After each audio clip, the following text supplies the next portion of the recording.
Welcome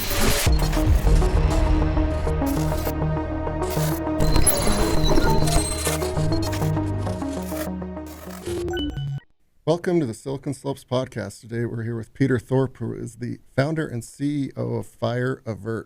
How are you? Doing good. Thanks for having me. Thank you. And this is a sweet mug that you brought. We'll use it as some propaganda there. Thank you for absolutely, that. Yeah.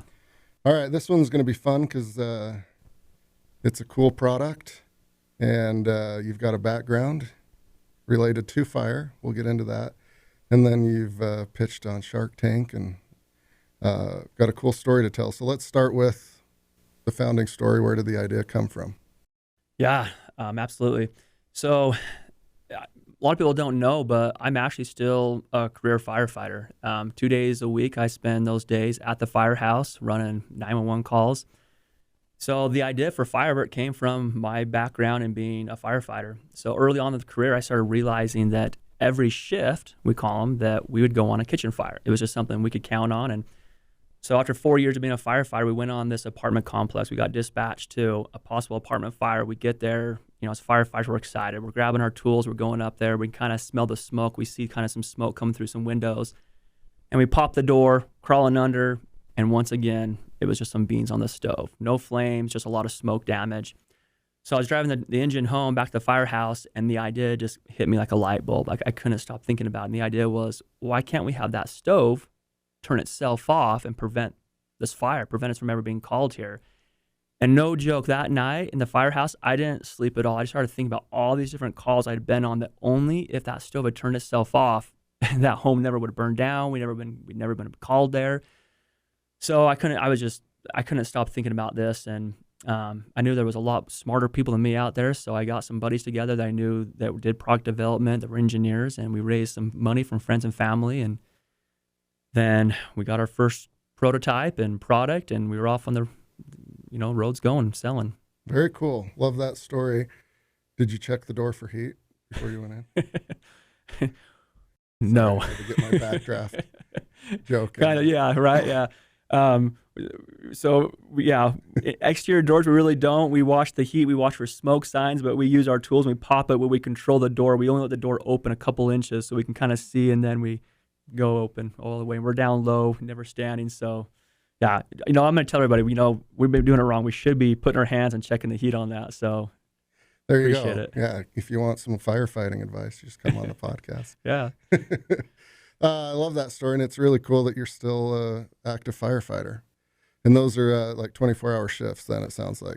So we do a 48. So, yeah, we do a 48 on, so 2 days on, then 4 days off. And it rotates, so sometimes I'm doing weekends. So it works well to be an entrepreneur also. It lets me, we average 10 days a month at the firehouse, and the rest of the days I'm at the office. And I have amazing employees there that run everything when I'm not there, so it works out. That's fantastic. And just like any other entrepreneur, a lot of the times you saw the problem, and we're in a unique position to solve it. And then you got to circle the wagons and get other people that can help out with it.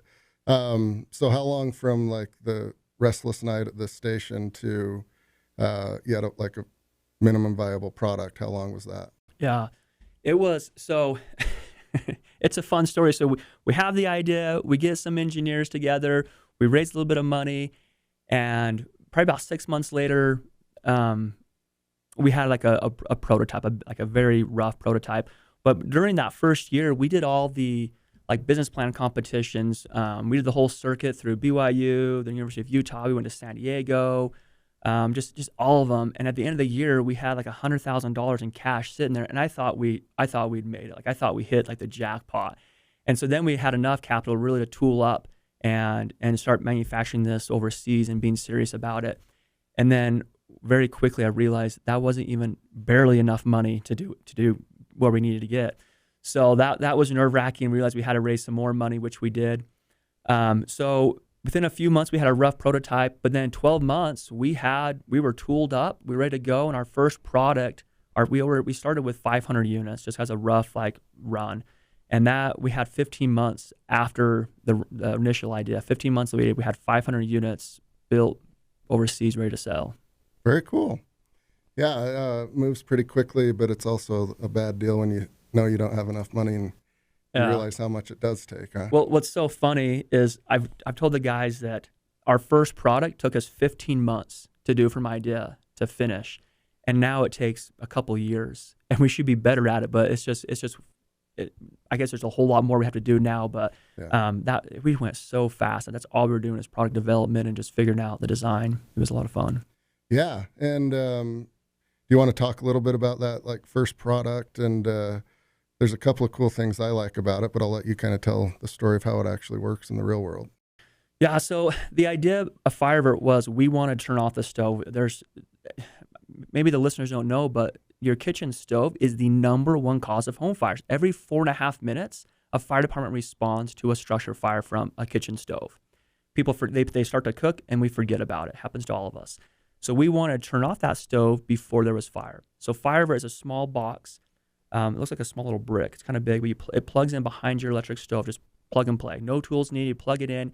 And it's listening for the sound of your smoke alarm. Everyone has a smoke alarm in their home. And so smoke precedes fire. If you leave some food there cooking, you forget about it, you fall asleep or leave, when that smoke alarm starts to beep, FireAvert hears that smoke alarm and just turns off the stove for you. So that's what we did. And our first like firmware, so we have a PCBA in there, of course. Our first design of that cost us, I think, like under $10,000. And it was Rev 1, it worked, but we knew we could make it better. And then we did Rev 2, and we're on Rev 4 right now. But Rev 3, it cost us like $200,000. And just for that, so the product has gotten so much better. I've always said, you get what you pay for. Now, first one was $10,000. Version 3 was $200,000, and we're launching version 4 Q2 this year, and that was a couple $100,000 again or more. Yeah. So, but the shape of it has stayed the same, but it's just all the firmware and electronics inside that have changed. But no need for Wi-Fi, or it's not an app. It just listens to the smoke alarm and turns off, right? It does. So that we've been in business for 10 years. We mainly sell to multifamily properties. So management companies that own or manage 10,000 to a couple 100,000 apartments. They have a kitchen fire in their portfolio like every month or every quarter. So it's a huge pain point for them. So that has been our customer. But you're correct that there's no Wi-Fi, no app. It just plugs it in. It's listening. But one of the things that a lot of our customers have always wanted to know is, after a couple of years, are those FireAverts still plugged in? We know we put them in initially, but have they walked away? Has someone removed them? Yeah. So little surprise to everybody. We haven't even launched this yet to all of our customers yet. But next month, we're launching FireAvert Pro. And that will be the first FireAvert that has a radio chip in there. We're putting gateways at properties. And now property managers will be able to, with a click of a mouse, get online and see how many FireAverts are plugged in, if they're all active. And when a FireAvert cuts power to the stove, they're notified, the resident's notified. So we can start tracking the ROI on these events, and it's letting the customers know, hey, your property's fully protected. So it's kind of the way everything's going, home automation, and FireAvert's right there with it. Yeah. And I imagine, if you've got a big portfolio of apartments and anything, right? Like if there's a fire every month or so, one, it takes a lot of time to fix the smoke damage, or even if, flame damage. It's got to get old real quick. So selling to these groups should make a lot of sense right out of the gate, right? Was that the case? Yeah. So like one customer will buy, like our biggest customers this year will buy 5,000 to 10,000 FireAverts from us in a calendar year.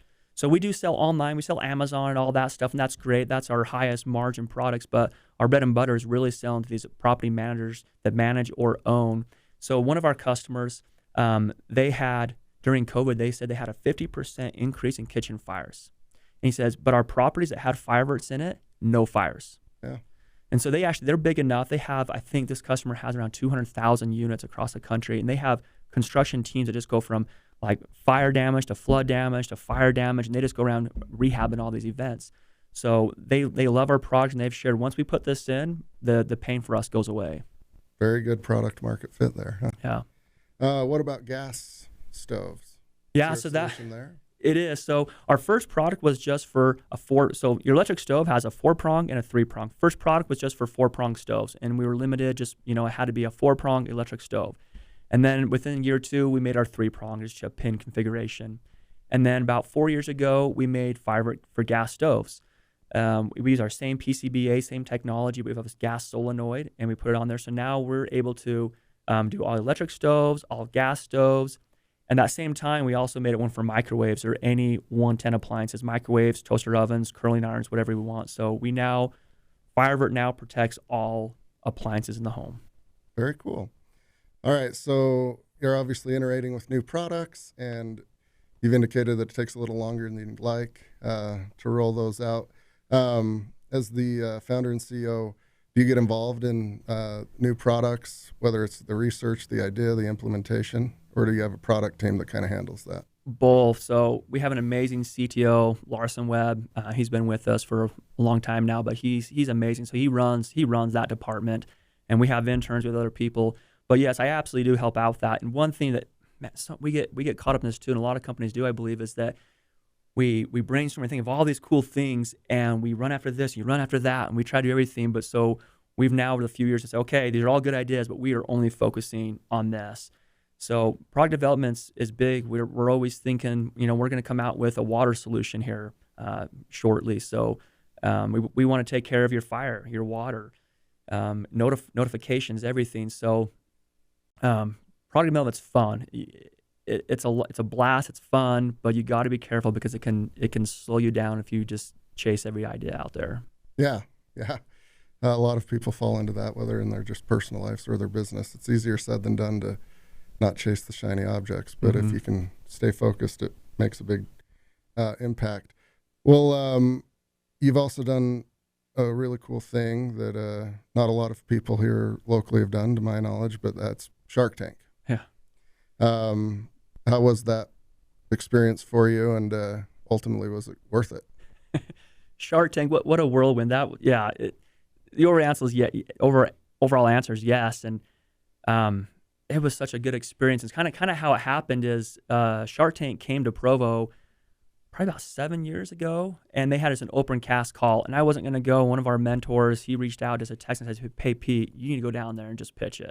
So the night before, I kind of got some ideas together. I went down there, and how they did it back then, at least, is you got, I think, 60 seconds to pitch to one of the producers. But at the same time you're pitching, right in front of them, about 6 feet on each side of you, there's someone else pitching to a producer. So it's like, I think they're trying to see if you can stay focused, but you got to block out this other noise, and in 60 seconds, sell your story to this producer. And how, and they ask a couple of questions, and the response is at the end, okay, we'll let you know in a month if we're interested. And so I left, and the next day they call and say, hey, we're interested. We want to do another interview. And that was, the first Friday in May. And then every week we had another interview, and they kept upping it up to another producer or someone more important. And then in June, they flew us out to LA, and we did it. And you spend the first day down there. It's all the lawyers there. There's probably seriously about 12 different lawyers in there. Each one has a pitch for you about 40 minutes saying, do this, don't do that, you can't do this, all the stuff we can get in trouble for. And the next day, they put you in this amazing trailer that has holes in the walls and ripped up couches, and looks like it has been vacuumed in. It's quite an experience. But they sit you in this trailer, and then they call you one by one to go and pitch. And they, you walk out there, and there's no stopping, no redo that. You sit there and negotiate with the Sharks for an hour, and they edit it down to the best 8 minutes. And we were fortunate enough to do a deal in the show with Lori. And that's who we wanted to deal with. And we ended up not close. I think everyone knows, but we didn't close on the deal afterwards. We went back and forth, and at the end of the day, it just wasn't a good deal for either side. So we parted ways, and we stayed in contact. But going on Shark Tank, I love sharing this story because our online sales before Shark Tank, well, let's just call it zero. We were just selling to multifamily. It was if we got 5 sales, we were excited. Mm-hmm. That was a good month. And as it pops up, as it airs for the first time on the East Coast, we watch our online traffic go from 5 people to 10,000 people, instantly. And then all of a sudden, 10 minutes later, sell. Every 5 minutes, sell. And then it kind of dies down a little bit. And then, Central Time hits there, and same thing every 5 minutes. But all night, every 5 minutes we got to sell. And so I think we did that, within 48 hours, like 50 grand there on our website. We went from like $1,000 to 50 grand. And so, and then it's died down, of course, since then, but our online sales continue to track back up. But it's the gift that keeps on giving. And we go to trade shows. We probably go about 12 different trade shows a year to promote FireAvert. And still, it's been 6 years now since we've been on the show. And people come up and they hey, can we get a picture with you guys? We saw you on Shark Tank, and it definitely, people buy the product sometimes just because they saw it on Shark Tank. So it's fun. Very cool. So well worth it from an ROI perspective. Yes, absolutely. That's great. And were you guys ready with the product for all the sales, or is that a scramble? We were, yeah. At that time, it was pre-COVID. We had inventory built up, so we had product, luckily. And one thing you don't know is they tell you. So we filmed it in June, and you don't know if you're gonna. Not all of them air, and so in December, like the last week in December, they call us and say, "Hey, you're airing first week in January. Be ready." So you have like a week or two to prepare for it. But luckily, our inventory was up and everything was good, so we capitalized on it, and it just keeps paying dividends. That's great. What a good story. That's half a life of some good stories here or there, right? Cool. So with you mentioned pre-COVID, so post-COVID, how did your supply chain and manufacturing go? Wow. Yeah, just like any product company, it has been a nightmare for us. It has been such a challenge. And one thing that from 10 years of doing this, like early on when we'd have an obstacle, I'd be like, oh, we're done. Like FireAvert's over. Like we can't do this. But 10 years now, it's like, oh, it's another obstacle. As long as we work hard, we can overcome anything. Like it's really been like a confidence builder knowing that we can overcome any problem out there. So COVID came. We have huge problems in our manufacturing, just like anybody, but it's like, hey, we'll find a way to get through this. It's going to cost some money. It's going to cost late hours, but we're going to do this. So before COVID, it would probably take us, to get like all of our PCBA components, maybe 3-6 weeks at the most. We're over 12 months now. Like we've ordered enough product for 2 years. And so and then for all of different products, it's gone from weeks to months to now to years. And we were supposed to get like our chips in August. We just got them shipped. I think they're even shipping this week. They're supposed to be delivered in August. I ordered them in March. Supposed to be delivered in August, and then we just got them this week. So there's a lot of like a chip that used to cost us maybe like 50 cents. Sometimes when we desperately need them, we're paying $6. Oh boy. So it's just raising the cost for everybody. And then so besides can't get product, now it's costing us a lot more. And then shipping, so now with all this, a lot of people don't remember, but we also have the new tariffs. The Trump administration put in place a 25% tariff from shipping out of China. And so that's a 25% that we had an exclusion that hit us. We finally started paying that last year. So we've had to deal with that, and we've now shipped half of our production over to Mexico to avoid that tariff. So, but shipping, we could usually get something in 30 days, and now we've had containers sit on the water for 90 days, just sitting out there. And then if you want it faster, there is some, like we use Matson shipping a lot because they have their own boats and their own port. But something that used to cost me $5,000 to ship, I'm paying $60,000 now to ship it. Jeez. So this is a struggle, but we'll get through it. Like I know we will. Yeah, that is unfortunate. And I guess everyone's living it a little bit. You're living it a lot worse with inflation and supply chain. And who would have thought? Yeah. So it's just the gift that keeps on giving. Yeah, you adapt and you grow with it. Make changes, pivot. Yeah. So as the CEO, you've got to wear a lot of hats, right? Don't run out of money. Hire good people, develop the products. How does a typical day look like for you? How do you spread yourself around to make sure you've got coverage and you know what's going on? Oh, I'm a big believer is you hire the right people. Like that is the number one job for me is make sure I'm hiring the right people and get rid of the people that aren't a good fit. And if you have the right people in there, and that's what makes it so I can take 2 days off and go be a firefighter for 2 days, which is kind of like my therapy now. Like firefighting is relaxing compared to running a business, right? Like it really is. Like it's sad to say it, but that's like my break. That's my time off going there and just kind of recouping. Yeah. So, but that's possible because I've hired the right people. So my day, like, breaking it down for you, I live and die by my schedule. Like, my wife will laugh. Like, if something changes, like, it throws me off. Like, I have like a breakdown. I'm like, no, that's not part of the plan. Like we do this at 6 a.m. or, like, I eat dinner at this time. It's a little problem I have. But so I wake up at 6 a.m. every single day. I get my toolers kids up. We cook breakfast. I spend time with them. I wake my other two kids up and the wife at 7:15 to 7:30, we spend just family time together. And then at 7:30, the two older kids are off to school. From 7:30 to 8:30 is my workout time. I work out every morning at that time.